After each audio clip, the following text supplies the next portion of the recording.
चल, तो पहले तो इलेक्ट्रिक फील्ड दिया हुआ था, उससे पोटेंशियल निकालना सीखे थे। उसके बाद पोटेंशियल दिया हुआ तो इलेक्ट्रिक फील्ड निकालने का तरीका बताया, है ना। Minus del V by del x i cap minus del V by del z j cap minus del V by del z k cap. One dimensional हो फील्ड का वेरिएशन तो सीधा minus d V by d r cap, है ना। थोड़ा सा ऐसे ही time pass कर लो।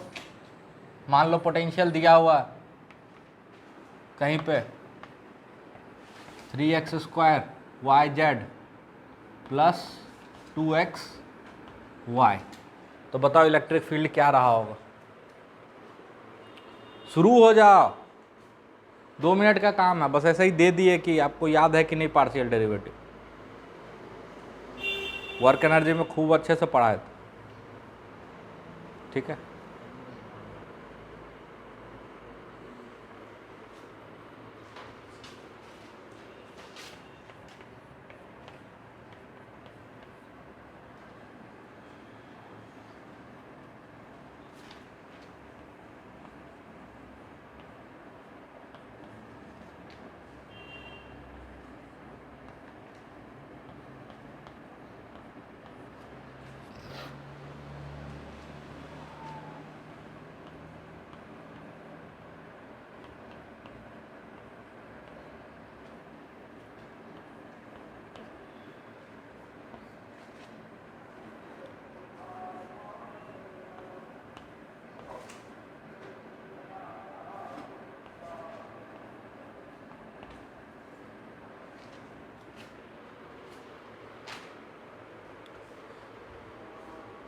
यही आंसर होगा। पहला में x के साथ डिफ्रेंशिएट करोगे, बाकी कांस्टेंट है तो 3x स्क्वायर का differentiation 6x, y z constant multiply में रहेगा प्लस 2y, है ना, आई कैप। फिर y के साथ करोगे पार्शियल डेरिवेटिव तो पहला में 3x स्क्वायर जेड कॉन्स्टेंट रह जाएगा, y का डेरिवेटिव y बचेगा, प्लस 2xy करोगे तो 2x बचेगा। लास्ट में z के साथ करोगे तो 3x स्क्वायर y कॉन्स्टेंट रहेगा, z का डिफ्रेंशिएशन हो जाएगा, प्लस 2xy कॉन्स्टेंट है तो डिफ्रेंशिएशन 0 हो जाएगा, काम खत्म। कोई दिक्कत? अरे कोई दिक्कत? अच्छा,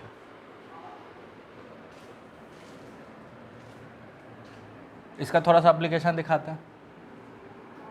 रिंग का पोटेंशियल बड़ी आसानी से निकाला जा सकता है। x दूरी पे कितना हो जाता है,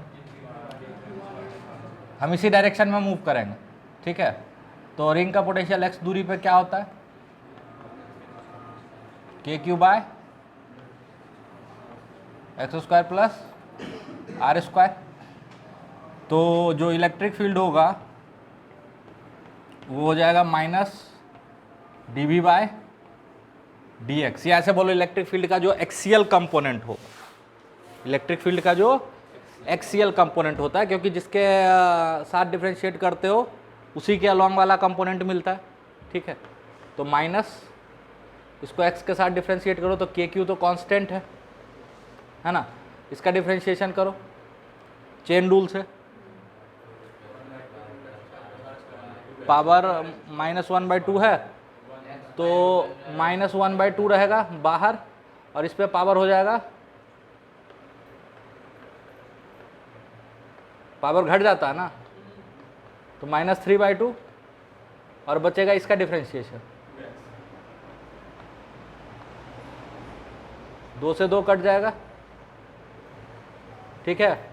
और माइनस से माइनस कैंसिल हो जाएगा, तो यहाँ से आ जाएगा k q x upon x square plus are square पे पावर 3/2।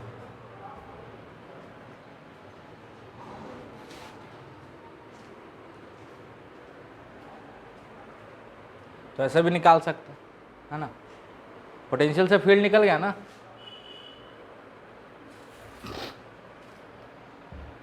एक्सिस के अलॉन्ग का फील्ड होगा, कोई दिक्कत? यहाँ तक में कोई भी परेशानी है तो पूछो।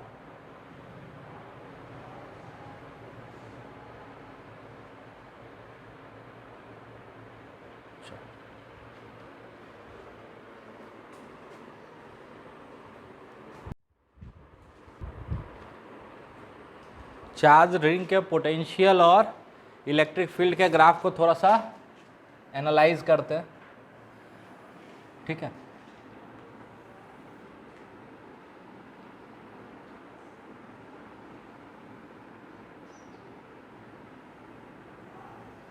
ऐसे ही होता है ना, इलेक्ट्रिक फील्ड वर्सेस एक्स का ग्राफ याद करो। ये दूरी कितना होता था, इलेक्ट्रिक फील्ड कितना होता था,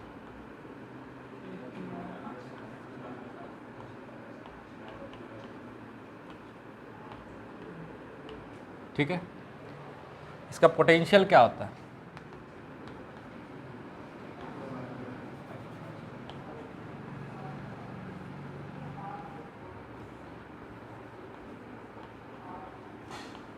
स्क्वायर प्लस आर स्क्वायर। तो देखो जब x 0 पुट करोगे तो पोटेंशियल 0 नहीं है, यानी सेंटर पे पोटेंशियल 0 नहीं है, के क्यू बाय आर आएगा सेंटर पे पोटेंशियल, ठीक है। फील्ड 0 है, पोटेंशियल 0 नहीं, तो यहाँ कुछ होगा के क्यू बाय आर। अच्छा, जैसे जैसे x बढ़ेगा वैसे वैसे पोटेंशियल घटेगा,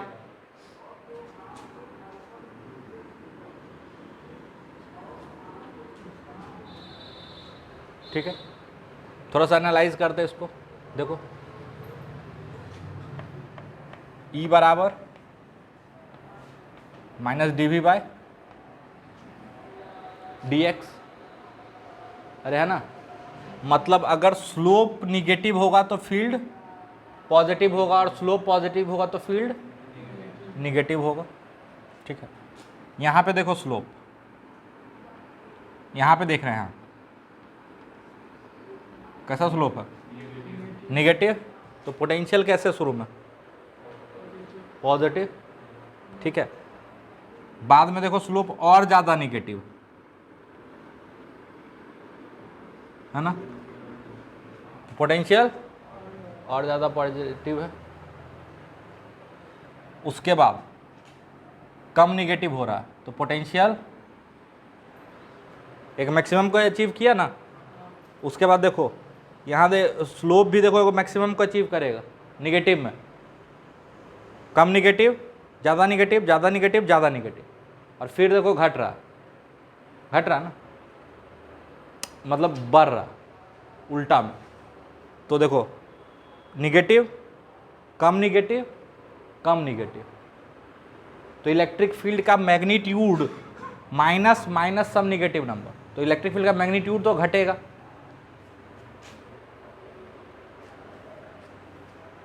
क्यों, क्योंकि स्लोप घट रहा। अरे इलेक्ट्रिक फील्ड का मैग्नीट्यूड और स्लोप का मैग्नीट्यूड तो सेम होगा ना, मैग्नीट्यूड की बात कर, तो कुछ ऐसा ग्राफ होगा। नहीं समझ में आया, नहीं आया तो हाँ क्यों बोलते हो, फिर से बताते हैं। मैग्नीट्यूड में सिर्फ बात करो, और साइन क्या होगा उल्टा, जहाँ पे स्लोप पॉजिटिव, ये पोटेंशियल का स्लोप निगेटिव होगा वहाँ इलेक्ट्रिक फील्ड पॉजिटिव होगा। ध्यान से देखो, पहले स्लोप बहुत ज़्यादा निगेटिव है ना, बहुत ज़्यादा निगेटिव, उसके बाद सॉरी पहले कम निगेटिव, ध्यान से देखो ये पॉइंट कम निगेटिव है, तो इलेक्ट्रिक फील्ड का मैग्नीट्यूड कम होगा लेकिन पॉजिटिव में होगा, कम होगा लेकिन पॉजिटिव। थोड़ा आगे बढ़े तो स्लोप और निगेटिव हो गया, ज़्यादा निगेटिव, ठीक है। तो इलेक्ट्रिक फील्ड का मैग्नीट्यूड ज़्यादा हो जाएगा और पॉजिटिव में होगा, क्योंकि स्लोप निगेटिव में है ना, तो और पॉजिटिव। और ऐसे ही देखो बढ़ते बढ़ते स्लोप यहाँ के बाद फिर स्लोप घटना शुरू हो रहा, फिर जो स्लांट है ना वो घट रहा है, निगेटिव ही लेकिन कम निगेटिव, कम निगेटिव, कम निगेटिव, तो इलेक्ट्रिक फील्ड का मैग्नीट्यूड कम पॉजिटिव, कम पॉजिटिव, कम पॉजिटिव। समझ में आया, समझ में आया, ये ग्राफ है ऐसा कुछ।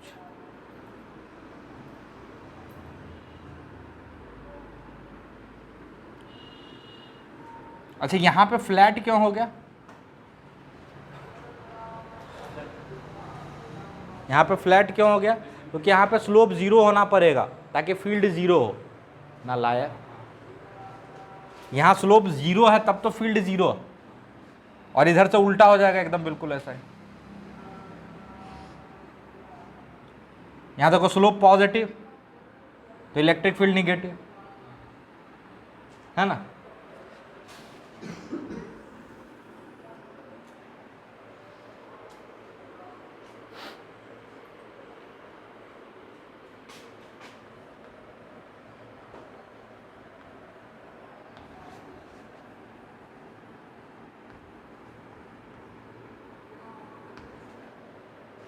चार्ज हॉलो स्फीयर,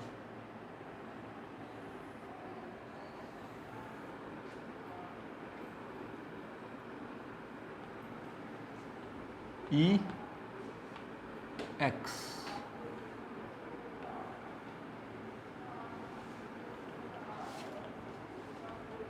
के क्यू बाय आर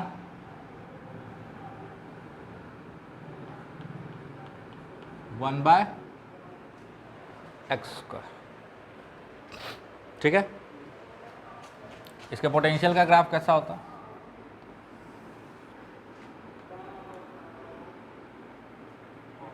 सॉरी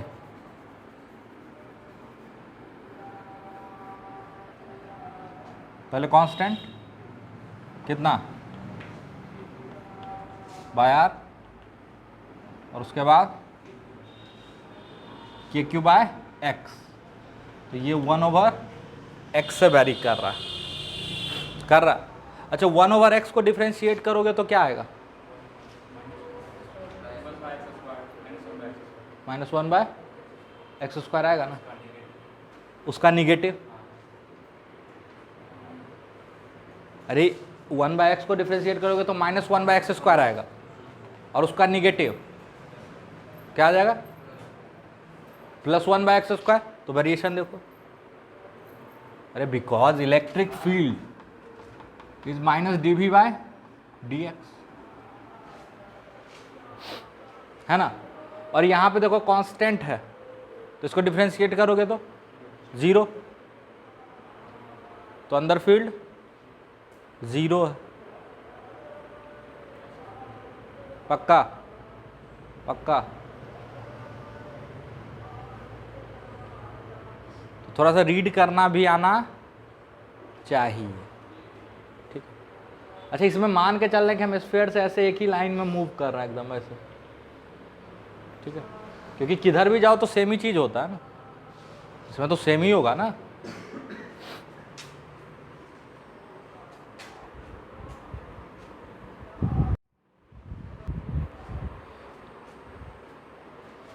चलो सॉलिड स्फीयर का कहानी देख लो। पोटेंशियल क्या होता है,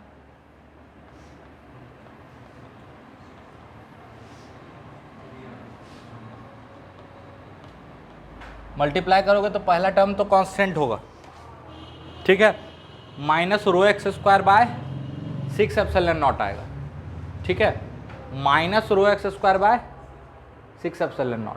अब जब इसको डिफ्रेंशिएट करोगे तो बचेगा ये बचेगा ρx/, इसको डिफ्रेंशिएट करो ना तो पहला टर्म तो 0 हो जाएगा, और दूसरा बचेगा ρx/3ε0। लीनियर वेरिएशन का रीजन समझ में आ गया। यहाँ पे पैराबोलिक वेरिएशन है ना। और ऐसे भी सोचो यहाँ पे स्लोप कैसे है, ये पैराबोला है ना, अरे पैराबोला है ना, तो ये देखो स्लोप कैसा है यहाँ निगेटिव, तो यहाँ पे इलेक्ट्रिक फील्ड कैसा है पॉजिटिव, है ना। स्लोप लो पढ़े हो कि भूल भाल गए, याद आ रहा है, ठीक है देखते हैं। पैराबोला का स्लोप लीनियरली वेरी करता है,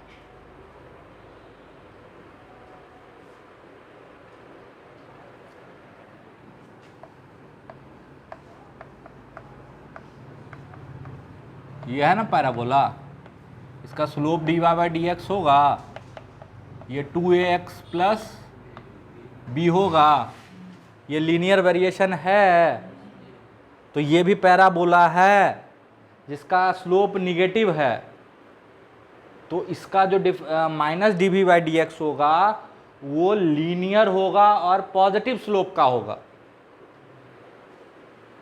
ठीक है, वही तो बोल रहे हैं, लीनियर है और पॉजिटिव स्लोप का है, और यहां वेरिएशन है 1/x, तो डिफरेंशिएट करोगे तो -1/x² आएगा, और slope minus d V by d x होता तो प्लस वेरिएशन आ जाएगा।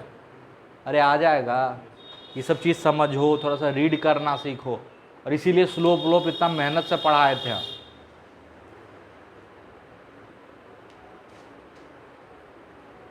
कुछ ना बुझा रहा, लिख लो, और सब बात लिखना। क्या लिखेंगे सर?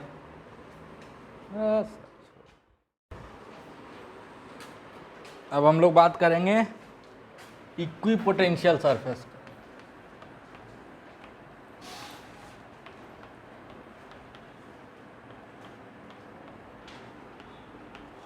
पहले तो ये सरफेस है, लाइन नहीं है, ये याद रखना। यहाँ पे हम बात सरफेस की कर रहे होंगे, लाइन की नहीं कर। तो नाम से क्या लग रहा है आपको? सरफेस का पोटेंशियल दोनों सेम होगा, मतलब उस सरफेस पे हर जगह पोटेंशियल सेम होगा। तो सबसे पहला पॉइंट तो लिख ही लो।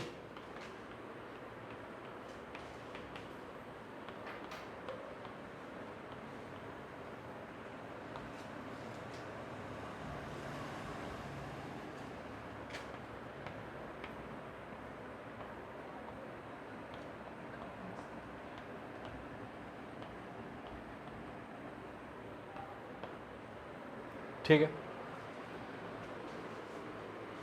दूसरा पॉइंट,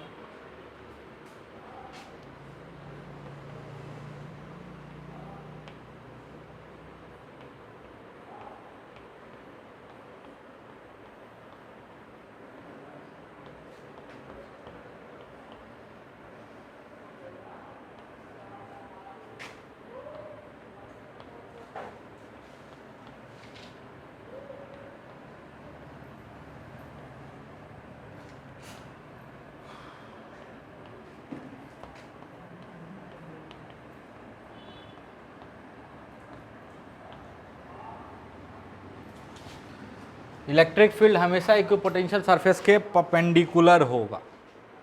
कोई इसको एक्सप्लेन कर सकता है कि इलेक्ट्रिक फील्ड अगर होगा, अगर एग्जिस्ट करेगा, बेसिकली एग्जिस्ट करेगा तभी तो हम पोटेंशियल की बात कर रहे हो। अरे पोटेंशियल भी तो इलेक्ट्रिक फील्ड का ही मेजरमेंट है, चार्ज के इफेक्ट का ही मेजरमेंट है। तो अगर इलेक्ट्रिक फील्ड होगा तो वो मेरे इक्विपोटेंशियल सरफेस के परपेंडिकुलर होगा। ऐसा क्यों बोल रहा है?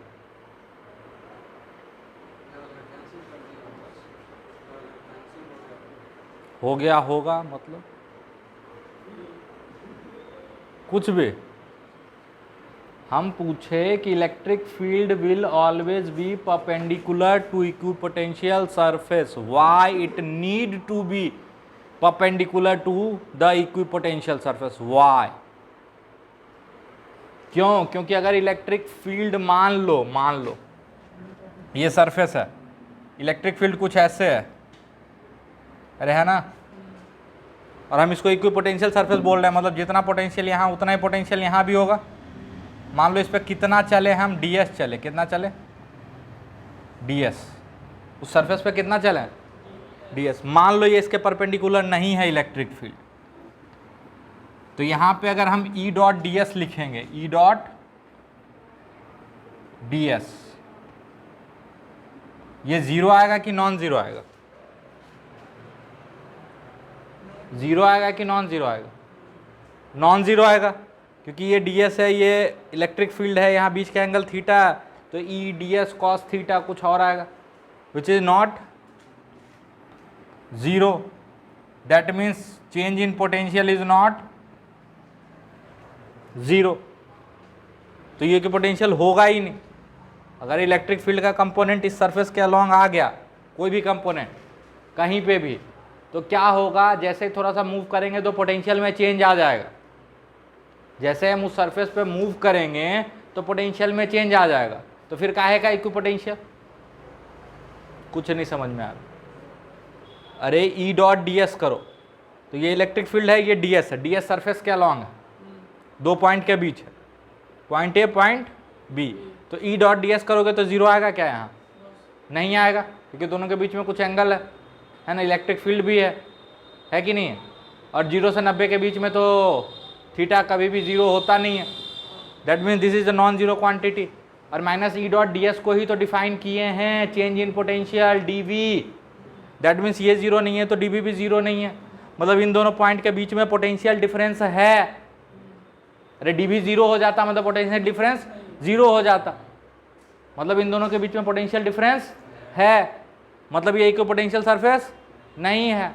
तो इक्विपोटेंशियल होने के लिए इलेक्ट्रिक फील्ड जब भी होगा उस सरफेस के परपेंडिकुलर होना पड़ेगा। तो ई डॉट डी एस करोगे तो क्या आ जाएगा? जीरो आ जाएगा। समझ में आया? अरे समझ में आया? तो मतलब अगर एक पॉइंट चार्ज है ना, एक आइसोलेटेड पॉइंट चार्ज है, तो इसका इलेक्ट्रिक फील्ड कैसा होता है? Radially outward. तो कोई बुद्धि से बता सकता है इसके लिए इक्विपोटेंशियल सरफेस कैसा ड्रॉ करना चाहिए? इक्विपोटेंशियल सरफेस कैसा ड्रॉ करना चाहिए? स्फीयर, कंसेंट्रिक स्फीयर बोलो बे।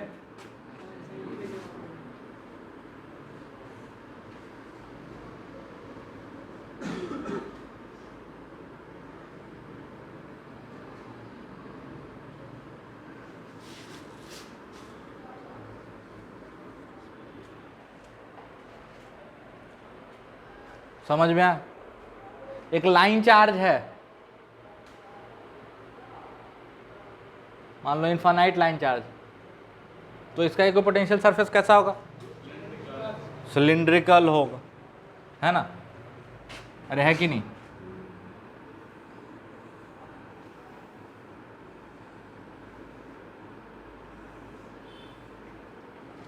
ठीक है, तभी तो इलेक्ट्रिक फील्ड हर जगह परपेंडिकुलर होगा।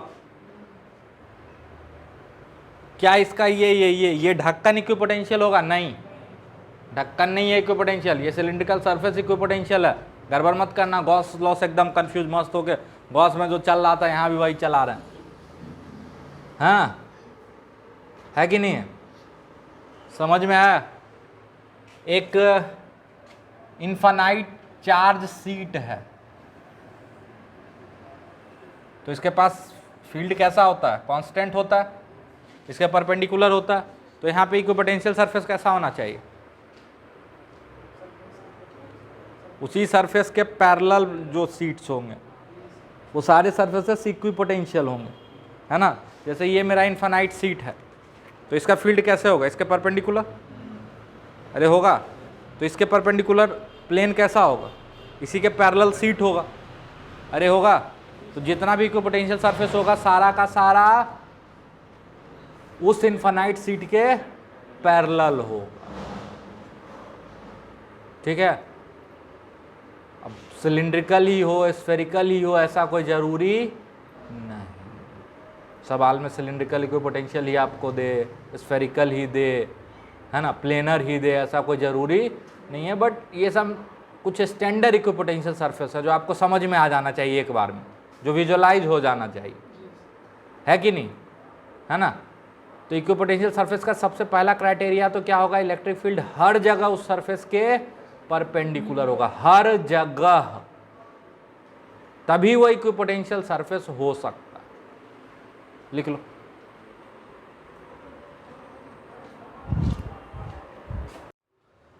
ध्यान से देखना,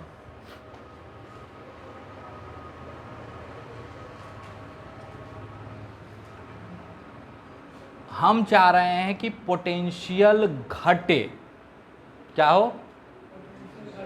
घटे, ठीक है?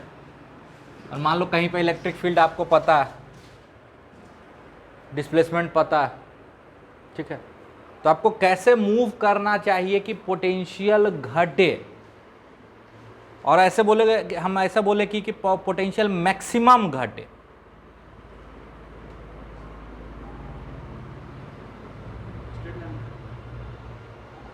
हम आपको बोल रहे हैं कि इलेक्ट्रिक फील्ड पता है, डिस्प्लेसमेंट पता है, तो किस डायरेक्शन में मूव करना चाहिए कि पोटेंशियल में मैक्सिमम डिक्रीज हो।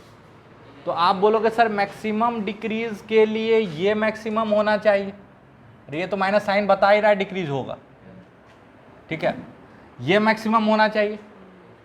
यानी जब थीटा 0 होगा तो जो dv होगा डिक्रीज इन पोटेंशियल, ये माइनस साइन के कारण है ना, dv, यहां पे dv क्या है, डिक्रीज इन पोटेंशियल, बेसिकली ये तो चेंज इन पोटेंशियल है, लेकिन ये माइनस साइन बता रहा है कि whenever you move in the direction of electric field potential decreases.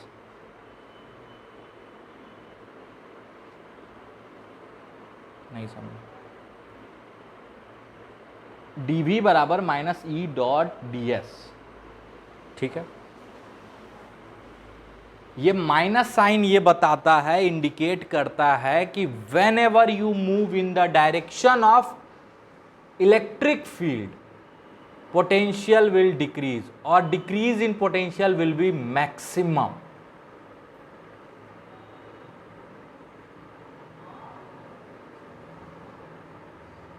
और आसान कर देते हैं बिल्कुल एकदम, मान लो यहां इलेक्ट्रिक फील्ड एकदम कांस्टेंट है, एकदम कांस्टेंट इलेक्ट्रिक फील्ड है,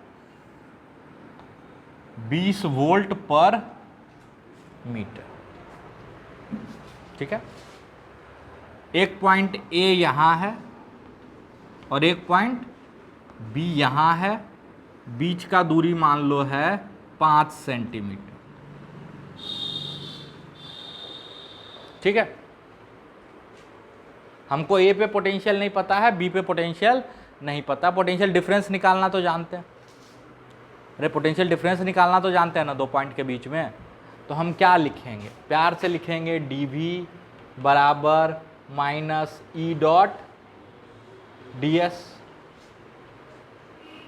अरे लिखेंगे va a से जा रहे हैं b की तरफ, ठीक है, तो vb माइनस va बराबर बराबर माइनस इलेक्ट्रिक फील्ड का मैग्नीट्यूड 20 इंटू ds का मैग्नीट्यूड, ठीक है, इंटू cos 0, दोनों एक ही डायरेक्शन में, cos 0, ठीक है। 20 को कांस्टेंट है तो बाहर ले लो,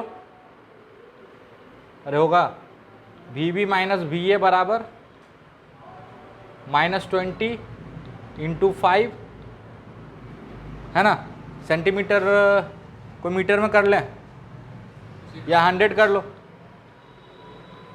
100 वोल्ट 5 माइनस 1 वोल्ट। देखो जैसे ही हम इलेक्ट्रिक फील्ड के डायरेक्शन में मूव किए तो पोटेंशियल बढ़ा कि घटा, घटा, काहे कि बी का पोटेंशियल कम है ए के पोटेंशियल से। आप बोलोगे ये कैसे, अबे नालायक इतना भी नहीं दिख रहा है, बी के पोटेंशियल में ए का पोटेंशियल घटा है तो निगेटिव में आंसर आ रहा है, तो किसका पोटेंशियल कम है, बी का। That means whenever we move in the direction of electric field potential will decrease, है ना। और इसी को उल्टा ये भी बोला जाता है, ये बहुत इंपॉर्टेंट पॉइंट है, लिख लेना, whenever we move in the direction of electric field potential will decrease, current में भी आएगा। और इसका उल्टा भी है, उल्टा क्या है कि अगर हम डिक्रीजिंग पोटेंशियल की तरफ चल रहे हैं तो इलेक्ट्रिक फील्ड का डायरेक्शन या इलेक्ट्रिक फील्ड का एक कंपोनेंट उसी डायरेक्शन में होगा, in the direction of decreasing potential.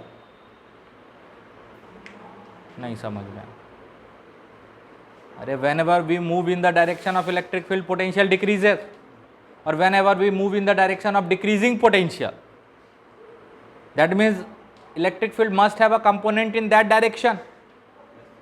तो बस दोनों चीज लिख लो।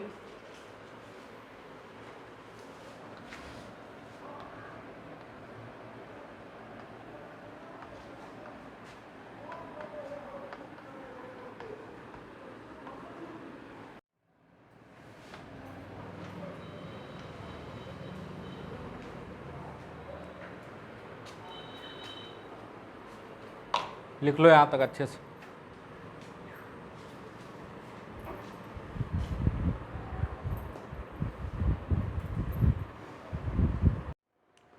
कहाँ तक कर दिए?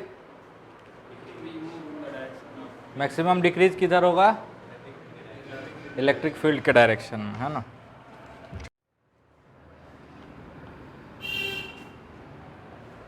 देखो ध्यान से सुनना,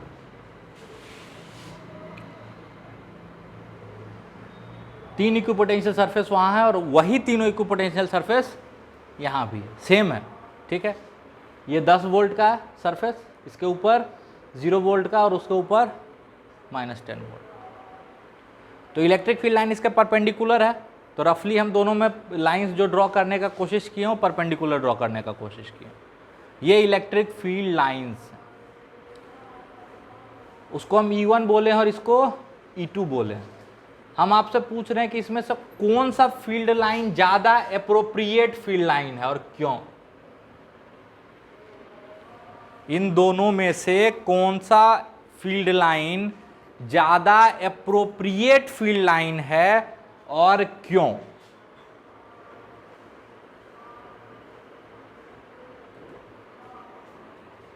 सोच के बताना, बकवास नहीं। चल, कोई बताने की हिम्मत नहीं करेगा, हिम्मत भी नहीं करेगा। पता नहीं कौन, वो वाला सही है वो गलत। चलो इसको देखो, ध्यान से देखो, ये इक्विपोटेंशियल सरफेस, ठीक है। जब हम इस सरफेस से इस सरफेस पे जाएंगे तो पोटेंशियल का ड्रॉप आया, और इस सरफेस से इस सरफेस पे जाएंगे तो पोटेंशियल का ड्रॉप आया, मतलब फील्ड तो इसी डायरेक्शन में हो। ये तो सही है, फील्ड का जो एरो हम बनाए हैं उसमें कोई दिक्कत नहीं है, उसमें भी एरो उधर ही बनाए, ठीक है। तो यहाँ पे कोई पंगा नहीं है। अरे when we move in the direction of field potential decrease 10, 0, -10, है ना। When we move in the direction of field potential decreases,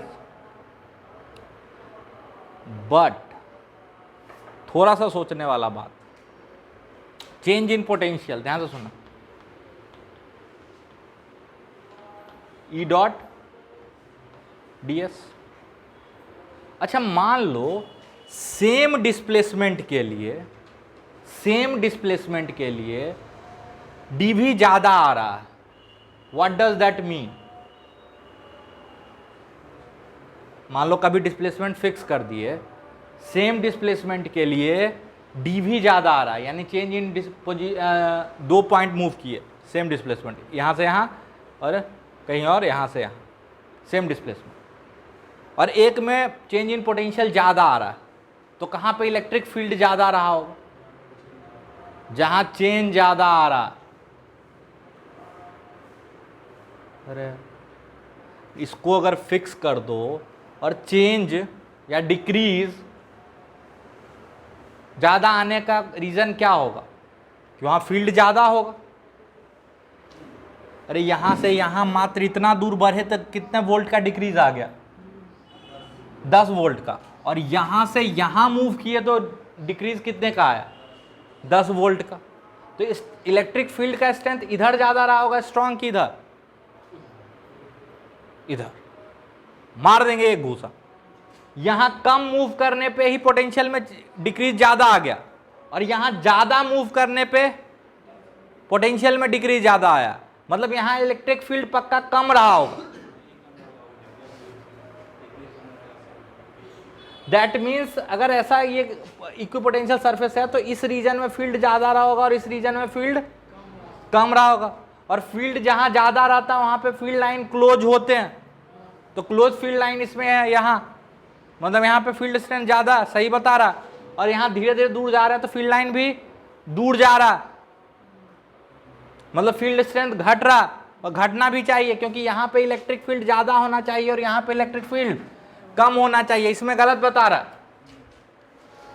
इसमें देखो यहां पे इलेक्ट्रिक फील्ड कम है क्योंकि फील्ड लाइंस की डेंसिटी कम है। Number of field lines per unit area represents electric field strength. यहाँ दूरी ज़्यादा है तो यहाँ फील्ड कम है और यहाँ फील्ड ज़्यादा बता रहा है, जो कि होना नहीं चाहिए। कुछ हो ना बुझा रहा, बुझाया? अरे वहाँ बहुत कम मूव करने पे पोटेंशियल में 10 वोल्ट का डिक्रीज आ गया, यहाँ 10 वोल्ट के डिक्रीज के लिए इतना मूव करना पड़ा। दैट मीन्स ऑब्वियसली वहाँ फील्ड स्ट्रेंथ ज़्यादा होगा और यहाँ फील्ड स्ट्रेंथ कम होगा, तो वहाँ फील्ड स्ट्रेंथ ज़्यादा है तो फील्ड लाइंस क्लोज होंगे। ठीक है, तो एक्सप्लेनेशन के साथ लिखो, तो डायग्राम भी नहीं बनाया, एक्सप्लेनेशन। चलो, इलेक्ट्रोस्टैटिक फोर्स नेचर में कंजर्वेटिव होता है, वर्क एनर्जी में भी बताए, और जब भी कंजर्वेटिव फोर्स के अगेंस्ट वर्क किया जाता, ध्यान से सुनना, whenever we do work against conservative force, वो वर्क वेस्ट नहीं होता है ना, वो वर्क वेस्ट नहीं होता है, वो रिकवरेबल तौर पे दूसरे फॉर्म में चला जाता है, जिसको हम रिवर्सिबली वापस ला सकते हैं। लेकिन नॉन कंजर्वेटिव फोर्स के अगेंस्ट वर्क करते हो तो वो ऐसे फॉर्म ऑफ एनर्जी में चला जाता है जहां से फिर 100% रिकवरी पॉसिबल नहीं है। असल में हम बोलते हैं क्वालिटी ऑफ एनर्जी को खराब कर देता है। टोटल एनर्जी तो कभी नहीं बदलने वाला। तो फिर कंजर्वेटिव नॉन कंजर्वेटिव फोर्स का क्या मीनिंग था, हम खूब डिटेल में आपको समझाएं। व्हेन नॉन कंजर्वेटिव फोर्स के अगेंस्ट वर्क होता है या नॉन कंजर्वेटिव फोर्स वर्क करता है तो ऐसा नहीं है कि 10 जूल वर्क किया तो 8 ही मिलेगा। 10 जूल एनर्जी ही किसी फॉर्म में जाएगा, किसी फॉर्म में जाएगा, लेकिन वो 10 जूल कुछ ऐसे फॉर्म में चला जाएगा कि वापस 10 जूल हमको वापस मैकेनिकल एनर्जी या जो भी एनर्जी हम खर्च किए वापस उसी फॉर्म में नहीं मिलेगा, लो ग्रेड एनर्जी में चला जाएगा, है ना। और थर्मोडायनेमिक्स का सेकंड लॉ क्या बोलता है, कभी भी एनर्जी की, किसी भी आइसोलेटेड सिस्टम के एनर्जी की क्वालिटी को चेंज नहीं किया जा सकता, या तो वो डिग्रेड होगा या सेम रहेगा, मेंटेन रहेगा, कभी भी उसकी क्वालिटी बढ़ेगी नहीं। तो नॉन कंजर्वेटिव फोर्सेस जब भी वर्क करते हैं ना तो क्वांटिटी ऑफ एनर्जी में कोई फर्क नहीं पड़ता, सिस्टम की एनर्जी तो टोटल का टोटल वही रहता है आइसोलेटेड सिस्टम का, लेकिन उसका क्वालिटी ऑफ एनर्जी घट जाता है। जैसे हीट में चला गया, अब 10 जूल हीट में चला गया तो वापस 10 जूल मैकेनिकल एनर्जी नहीं मिलेगा।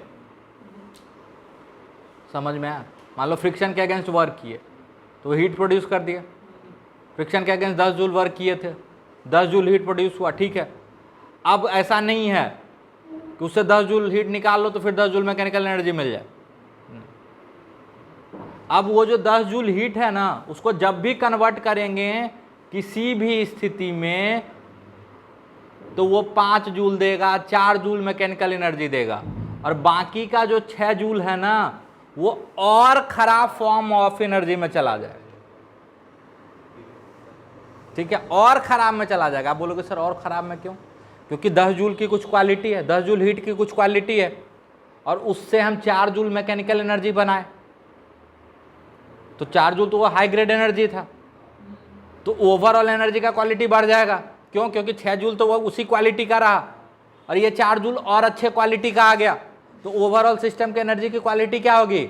बढ़ जाएगी। इसीलिए होता क्या है कि जो एनर्जी 10 जूल से हम 4 जूल कन्वर्ट किए मैकेनिकल में, बाकी का 6 जूल हीट और खराब क्वालिटी में चला जाता है। इसका सबसे अच्छा एग्जांपल, जो कार के इंजन में बर्न होता है ऑयल 1300 डिग्री सेंटीग्रेड पे, तो वो जो हीट 1300 डिग्री सेंटीग्रेड पे है वो मच बेटर है जो हीट 50 डिग्री सेंटीग्रेड पे। ठीक है, तो 1300 डिग्री सेंटीग्रेड पे जो हीट है उससे कुछ वर्क मिला, कार चला, और पीछे से गर्म धुआं भी निकलता है।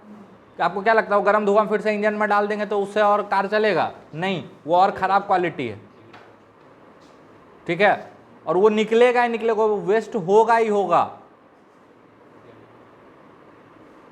है ना। इसका सबसे अच्छा एग्जांपल है, उस धुआं को निकलने से बंद कर दो, कार नहीं चलेगा। पीछे जिसे धुआं निकलता है ना उसको पैक कर दो, स्टार्ट ही नहीं होगा, अरे है ना। तो उसको वेस्ट होना पड़ेगा लो ग्रेड एनर्जी में,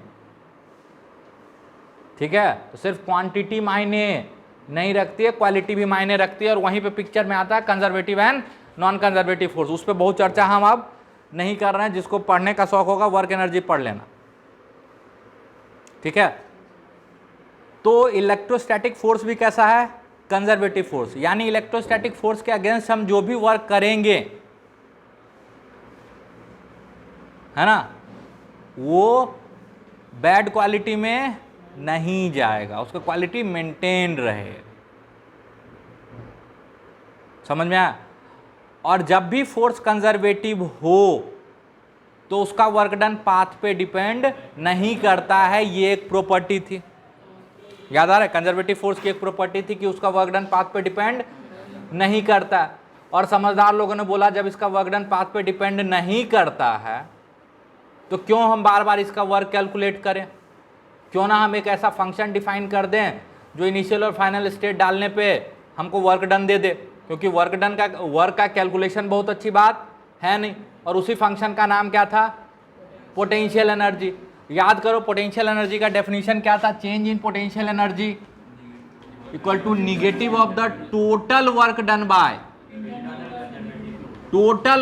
बाय इंटरनल कंजर्वेटिव फोर्स, यानी force on 1/2 into displacement of 1 plus force on 2/1 into displacement of 2। याद करो ओरिजिनल डेफिनेशन यही था, है ना, जिसको हम लोग ऐसे संभाल लिए थे कि चलो इसको ऐसे भी कर सकते हैं, मान लो इसको ऐसे लिख सकते हैं, force on 1/2 dot displacement of 1 with respect to 2, है ना। हो सकता है एक बहुत भारी वो मूव ही नहीं कर रहा तो हम उसी के रिलेटिव दूसरे का डिस्प्लेसमेंट देख लेंगे, जनरली यही केस अभी तक देखते आए, है ना। अदरवाइज हमको कंजर्वेटिव फोर्स के एक्शन रिएक्शन दोनों के वर्क का टोटल निकालना होगा। समझ में आया, समझ में आया। टोटल वर्क डन का निगेटिव होता है चेंज इन पोटेंशियल एनर्जी, ये नहीं कि एक्शन का निकाल लो और रिएक्शन का छोड़ दो, टोटल। कुछ याद आ रहा। और टोटल वर्क डन फ्रेम पे डिपेंड नहीं करता है, ये भी बताए थे, ठीक है। यहां तक पक्का। चलो, तो मान लो एक चार्ज कॉन्फ़िगरेशन है, एक charge configuration, fixed charge configuration. कैसा है, फिक्स्ड चार्ज कॉन्फ़िगरेशन। फिक्स्ड मतलब ये मूव नहीं कर रहा है, इसको हम अच्छे से चिपका दिए हैं। तो ये क्या करेगा, अपने चारों तरफ इलेक्ट्रिक फील्ड बनाएगा। और उस फील्ड को पढ़ने का तरीका क्या था, दो तरीका था अपने पास। एक तो वेक्टर मेजरमेंट था जिसको इलेक्ट्रिक फील्ड बोलते हैं, और एक स्केलर मेजरमेंट था जिसको इलेक्ट्रिक पोटेंशियल बोलते हैं। दोनों स्पेस की प्रॉपर्टी है, सिस्टम की प्रॉपर्टी नहीं। मान लो यहां पे एक जगह है A और यहां पे एक जगह है B, ठीक है। A का कुछ पोटेंशियल रहा होगा और B का कुछ पोटेंशियल रहा होगा। एक चार्ज Q था जिसको A से B पे ले गए, ठीक है, जिसको A से B पे ले गए, ठीक है। हम स्लोली नहीं ले जा रहे हैं क्योंकि हम कंजर्वेटिव फोर्स के टर्म में ही बात करेंगे। स्लोली तब ले जाते हैं जब एक्सटर्नल फोर्स के टर्म में बात करना, ठीक है। कंजर्वेटिव फोर्स में स्लोली वाला कोई पार्ट नहीं आता था। तो वो जो चार्ज कॉन्फ़िगरेशन का इलेक्ट्रिक फील्ड है वो इस Q पे फोर्स लगाएगा और ये Q उस पे फोर्स लगाएगा, लेकिन इस Q के उस पे फोर्स लगाने से उसमें तो कोई डिस्प्लेसमेंट होगा नहीं। तो इस Q का जो रिएक्शन होगा उसका वर्क डन क्या होने वाला, 0, अरे है ना। और उसके रिलेटिव जो इसका डिस्प्लेसमेंट होने वाला है वही इसका डिस्प्लेसमेंट भी है यहाँ पे बेसिकली। अरे है कि नहीं? तो इस पे इलेक्ट्रिक फील्ड कितना वर्क करेगा? अगर आपसे कोई पूछे कि इस पे इलेक्ट्रिक फील्ड कितना वर्क करेगा, तो आप बोलोगे कि मान लो यहाँ पे कहीं इस पे फोर्स लग रहा है F, ठीक है, और डिस्प्लेसमेंट क्या हुआ, थोड़ा सा छोटा सा डिस्प्लेसमेंट ds। तो जो छोटा सा वर्क डन इलेक्ट्रिक फील्ड करेगा, एक्शन रिएक्शन दोनों का लिख रहे हैं, ठीक है, जो छोटा सा वर्क डन इलेक्ट्रिक फील्ड करेगा वही क्या आएगा, change in potential energy of this system. असल में ये पूरे सिस्टम का पोटेंशियल एनर्जी होगा, याद करो, सिंगल बॉडी का पोटेंशियल एनर्जी नहीं होता, इस सिस्टम का पोटेंशियल एनर्जी होगा। ये जो फिक्स चार्ज कॉन्फ़िगरेशन है और ये Q, इसका पोटेंशियल एनर्जी में जो चेंज आएगा that will be negative force dot ds from A to B। ये क्या आ जाएगा, चेंज इन पोटेंशियल एनर्जी। अच्छा, इसको आप चाहो तो ऐसे भी लिख सकते हो, negative Q integration E dot ds from A to B। अरे लिख सकते हो। तो यहां से क्या आ जाएगा, डेल्टा U बराबर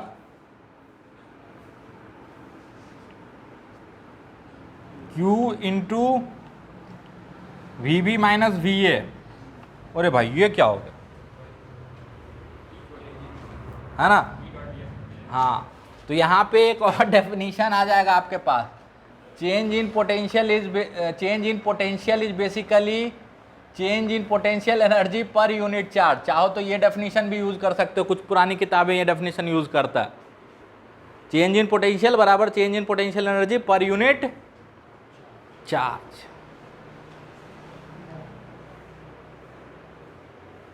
ठीक है, अगेन वही बात, जब हम अर्थ ब्लॉक सिस्टम की बात करते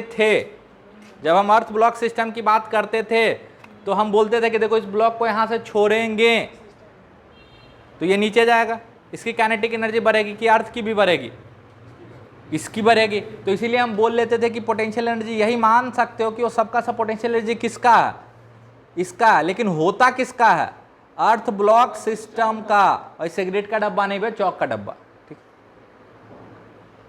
अर्थ ब्लॉक सिस्टम का होता है, ठीक है। उसी तरह यहां पे आप ये भी बोल सकते हो कि Q का पोटेंशियल एनर्जी में क्या चेंज आया, तो आप बोलोगे Q के पोटेंशियल एनर्जी में जो चेंज आएगा, अगर उसको एक पॉइंट V1 से V2 पे ले गए हो तो वो चेंज आएगा ये, ठीक है। बट क्या ये Q के पोटेंशियल एनर्जी का चेंज है? नहीं, एक्चुअली में ये सिस्टम के पोटेंशियल एनर्जी का चेंज है। लेकिन होगा क्या कि मान लो अगर ये पॉजिटिव चार्ज का कॉन्फ़िगरेशन है, तो इस चार्ज को छोड़ोगे ना, तो ये A से B पे जाने में इस पे ये फोर्स लगाएगा, तो इसका स्पीड बढ़ जाएगा, तो काइनेटिक एनर्जी किसका चेंज हो रहा होगा, इसका कि इसका? ये तो फिक्स किया हुआ है ना। तो इसीलिए हम लोग जनरली बोल लेते हैं कि Q का पोटेंशियल एनर्जी क्या हो जाएगा, है ना, Q का पोटेंशियल एनर्जी क्या है। बट असल में है ये भी सिस्टम का ही पोटेंशियल एनर्जी, ये याद रखना। समझ में आया? अरे है ना, पक्का। तो पोटेंशियल एनर्जी हमेशा किसका होता है, सिस्टम। लेकिन हाँ, हम बोल लेते हैं कि भाई देखो इसमें सिर्फ किसको काइनेटिक एनर्जी मिलेगा, चार्ज को, इसीलिए इसकी पोटेंशियल एनर्जी। चलो इधर देखो, एक सवाल बनाओ। मान लो एक रिंग है, क्या है, रिंग एकदम फिक्स किया हुआ, फिक्स्ड। यहां से L दूरी पे एक चार्ज रखा हुआ था स्मॉल q। रिंग पे चार्ज यूनिफॉर्मली डिस्ट्रीब्यूटेड है कैपिटल Q, ठीक है। रिंग पे चार्ज यूनिफॉर्मली डिस्ट्रीब्यूटेड है कैपिटल Q। यहां से L दूरी पे एक चार्ज रखा हुआ था Q, जिसको हम पकड़ के रखे हुए थे, नहीं पकड़ के रखते तो भाग जाता। अच्छा, Q का मास m है और m बहुत छोटा है, m इज वेरी स्मॉल। जब जनरली ऐसा बोले ना m इज वेरी स्मॉल, तो इसका मतलब समझ जाना कि ग्रेविटी के इफेक्ट को इग्नोर मारने बोल रहा है।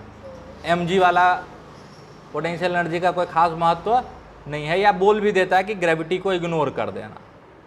ठीक है, चलो हम बोले कि इसको छोड़ दिए, छोड़ दिए तो ये तो मूव नहीं करेगा, फिक्स है। ये इस पे फोर्स लगाएगा, किधर लगाएगा, एक्सियल डायरेक्शन में लगाएगा, है ना। तो हम आपको बोल रहे हैं कि जब ये दूरी बढ़ के 8L हो जाए, सेंटर से ये दूरी बढ़ के 8L हो जाए, तब जो चार्ज पार्टिकल की काइनेटिक एनर्जी होगी, तब जो चार्ज पार्टिकल की काइनेटिक एनर्जी होगी वो बताना। ठीक है, 8L वहां से नहीं, सेंटर से, सारा चीज मेजरमेंट सेंटर से ले रहा है। तो जब वो चार्ज पार्टिकल सेंटर से 8L दूरी पे चला जाए तो उसकी काइनेटिक एनर्जी कितनी होगी। एक तरीका हम बताते हैं, दूसरा तरीका आप सोचिएगा। तरीका नंबर 1, इस चार्ज पे जो फोर्स लगेगा वो लगेगा k q x upon x square plus are square पे पावर 3/2, है ना। पहला तरीका बता रहा, ठीक है। इससे इसका एक्सेलरेशन आ जाएगा k q by m x by x square plus are square पे पावर 3/2। एक्सेलरेशन को लिख लेना v dv by dx, dx को उधर ले जाना, इंटीग्रेट कर देना, वेलोसिटी 0 से v और x का वैल्यू l से 8L। नहीं समझ में आया, बहुत बार कर चुके हैं काइनेमेटिक्स में ऐसा काम। ठीक है, करना मजा आएगा। ठीक है, करोगे ना तो थोड़ा सा मजा आएगा इंटीग्रेट कर। अब एक समझदार आदमी इसको कैसे सॉल्व करेगा, हम अगेन आपको बोलते हैं, जब टाइम का फैक्टर मिसिंग हो तो एनर्जी मेथड, जब फोर्स से भी बन रहा हो और एनर्जी से भी बन रहा हो और टाइम का फैक्टर मिसिंग हो तो कंजर्वेशन मेथड, एनर्जी कंजर्वेशन या मोमेंटम कंजर्वेशन ज़्यादा आसान होता है।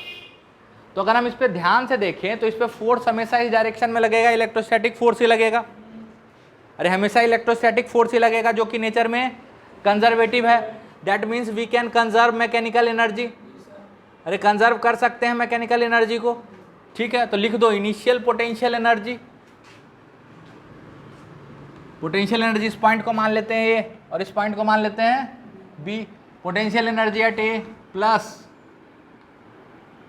काइनेटिक एनर्जी एट ए बराबर potential energy at B minus plus kinetic energy at B होगा।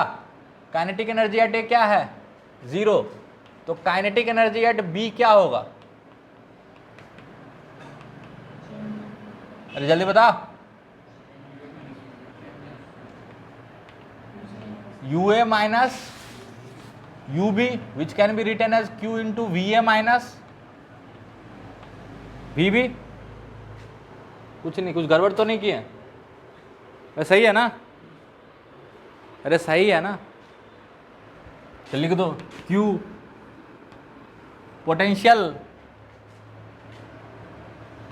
के Q by under root L square plus are square minus k Q by under root 8L square plus are square. Solve कर लेना, answer आ जाएगा।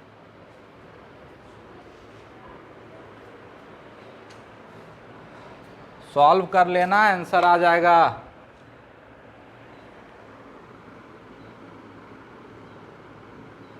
नहीं समझ में, कुछ नहीं समझ में आ रहा क्या नहीं समझ में आ रहा अभी जो बोले। अबे यहाँ पे सिस्टम के पोटेंशियल एनर्जी में चेंज बेसिकली हम बोल सकते हैं कि सब कुछ चेंज तो क्यू में आ रहा, इसीलिए क्योंकि वो तो फिक्स है। उस पर जो इसका रिएक्शन लिखना तो हमको चाहिए, एक्शन रिएक्शन दोनों का वर्क डन। लेकिन उसका तो कुछ डिस्प्लेसमेंट ही नहीं हो रहा। हाँ, अगर दो चार्ज होता, दोनों मूव कर रहा होता, तो एक्शन रिएक्शन दोनों का लिखना पड़ता, या फिर किसी एक पे बैठ के दूसरे का रिलेटिव डिस्प्लेसमेंट लिखना पड़ता। दो तरीका बताएं। कुछ नहीं समझ में आ रहा, थोड़ा सा फास्ट सोचना सीखो। अब हम ऐसे ही पढ़ाते, हम क्या करें? अरे समझ में आ रहा है? टुच्चा टुच्चा आसान आसान काम नहीं करवाएंगे हम। ठीक, तो एक सवाल देते हैं, होमवर्क ट्राई करना, फिर आगे बात करेंगे।